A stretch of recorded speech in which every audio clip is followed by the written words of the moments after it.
So we're out here at the Lincolnton Wine and Beer Festival. The Lincolnton Wine and Beer Festival out here in the town of Lincolnton, where everybody professes to be a Christian. Now, when we go out to college football games to preach and rock concerts and beer festivals, about every third person tells us about Jesus turning water into wine. So we're here in small town America, Lincolnton, North Carolina, at the Wine and Beer Festival, where everybody professes to be a Christian. So I ask, why didn't you, if you're all Christians, why didn't you host and hold a water festival? And then if Jesus wanted you to have wine, he'd turn it into it. So Lincolnton, the home of everybody's a Christian, everybody's granddaddy's a pastor somewhere. If you are truly a Christian, why are you out here at a wine and beer festival? And if you truly believed in Jesus and his miracles, then why didn't you just hold a water festival? And if Jesus wanted it to be a wine festival, he'd turn it into it. You could have water tasting booths over here, and Jesus would turn it into wine if he wanted you to have that. But no, you come out to be like the rest of the world. Be like the rest of the world. That's what, you're just a microcosm. Lincolnton, North Carolina, just a microcosm of the modern American churchianity, modern American Christianity, exactly like the rest of the world. Exactly like the rest of the world. The Bible says, come out from among them and be ye separate, saith the Lord, and I will receive you. You know, the Bible says that friendship with the world is enmity towards God. It's one of the biggest problems in modern American Christianity. You can't tell. See, modern American Christianity, modern America here in the Bible Belt, if you guys were doing your job, we wouldn't have guys like that professing homos walking around in downtown Lincolnton. But what are you doing? What is this nation doing to tell the homos that they're on their way to hell? There's no homosexuals in heaven. Only former homosexuals will make it into God's kingdom. Sodom and Gomorrah is all the gay history this nation needs. And what about you? Do you understand that the events of the book of Genesis had not even been written yet before God destroyed Sodom and Gomorrah?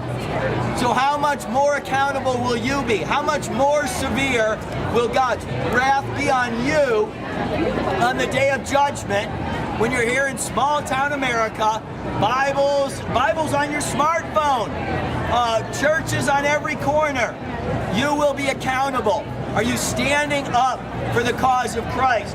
Are you telling the homosexuals and the drunks and the perverts that they're on their way to hell and they need to be saved?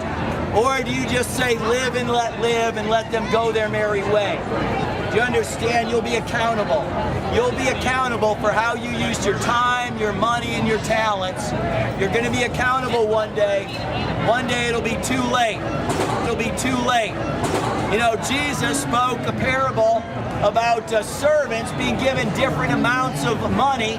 And what did they do? What did they do with that money? Some of them used it wisely and doubled it, made money for their master, that when he returned, it was grown, it produced. And one just buried that money in the ground and gave back the master his dirty coin like he was actually doing something valuable. And what did God say? What did the master say to that wicked servant who just buried his coin in the dirt and gave his master back a dirty coin? He said, you wicked servant, give me that coin back. I'll give it to the one that produced with his money. What about you? Are you like that wicked servant? You've been given talents and time on this earth. God placed you at this time in history and at this geographic location to maximize your ability to love him and serve him and tell this lost and dying world about him. And if you end up just saying your little sinner's prayer and then hiding in your Christianity, and not telling this lost and dying world how to be saved, he will say, get away from me on Judgment Day. Christ will say, go away from me, you wicked servant. I gave you talents and abilities and time, placed you at that city and at that time in history so that you would do my bidding, and you produce no fruit. Shame on you. By your actions. That's something you need to consider. Jesus comes preaching repentance and faith in the gospel of the Son of God. Jesus said, repent, or you shall perish. Jesus said, idle word. It's an idle word. It doesn't do anything. You'll have to give an account. In other words, you're going to go through a fire in the judgment day. And anything that's left after you come out of that fire, you get a reward for it. But if it gets burned up, you're going to suffer loss. So the point is, God doesn't want your life to be burned up. That's right. Soul saved, but then your life burned up. That's not going to be pleasant. No. The Bible says they'll suffer loss. Suffer loss. God, friend, this word of God is against sin. God hates sin. The Bible said that God hates the workers of iniquity. I'm going to tell you, my friend, there's coming a day when Jesus is going to say, depart from me, for I never knew you, ye workers of iniquity. Oh, dear friend, the word of God offends. Amen. Because it holds life. And Jesus said that men love darkness rather than light because their deeds are evil. I'm going to tell you why you laugh at the preacher. I'm going to tell you why you mock at the preacher. Because you hate what thus saith the Lord.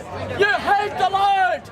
You hate Jesus. You hate God. That's why you make fun of the preacher. And God, preaching still works. It still offends. And it still brings men to God. Amen.